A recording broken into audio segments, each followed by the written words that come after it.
Winter doesn't officially begin until December 21st, but with daylight saving time and the crazy weather we've seen lately, it sure does feel like the old man has arrived. The shorter days and freezing temps can make it fairly easy to start feeling a little blue. That feeling is often referred to as the winter blues, but you should also be on the lookout for more serious conditions like seasonal affective disorder, also known as SAD. According to WebMD, SAD has feelings of depression, much like the winter blues, but it's more difficult to treat and reoccurs from year to year.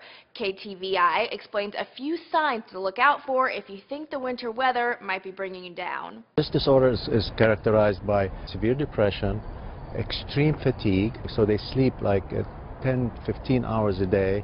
When they're awake, they get a lot of craving for carbohydrates and they gorge on carbohydrates. While symptoms of the winter blues and SAD are similar, you can suffer from seasonal affective disorder in any season.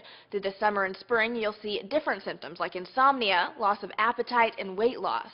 Seasonal depression is about 80% in women and only 20% in men. In the U.S., about 6% of the population, or roughly 18 million people, suffer from depression. Untreated depression can have a long list of adverse effects on your health, including an increase in risky behaviors like abusing drugs and alcohol, difficulty maintaining personal and professional relationships, and making poor choices when trying to overcome other health problems like a heart attack or stroke. So if you are feeling a little down in the dumps, don't ignore it. There are actually quite a few steps you can take, even at home, to combat feelings of depression. One of the main culprits of winter depression is a lack of sunlight. And while it's possible to get too much sunlight, there are so many benefits to sufficient exposure. According to Medical Daily, just 15 minutes of sunlight can help you get a better night's sleep, lower blood pressure, and provide vitamin D. If you do catch a sunny day, go outside and soak up some rays. But there are options for the gloomy days too, including something called light therapy. Light therapy devices include boxes and visors that mimic natural light and can help boost your mood.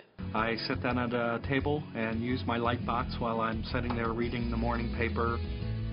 20 minutes in the morning is just enough to get me going each day. Exercise is also a good tool. Just an hour of exercise outside can heat up the body and help boost your mood. That hour has about the same effects as 2 hours of light therapy. Also, don't forget to take your vitamins. Multivitamins are good because they include needed nutrients and supplement the missed vitamin D. Other than a lack of sunlight, the temps can also keep us from wanting to go outside and socialize, but being around loved ones can really help improve your mood. So if you're making plans, think about what you're going to wear, too.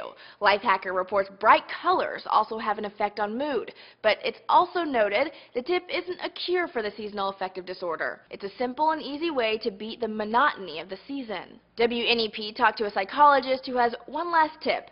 Stay busy instead of concentrating on what you can't do because of the winter weather. Try to plan for activities that you might be able to do in the spring, like planting your garden, and try to look forward to those things. If none of these methods work, antidepressants are sometimes used to combat seasonal affective disorder. Just make sure you talk to your doctor first. For Newsy, I'm Jasmine Bailey.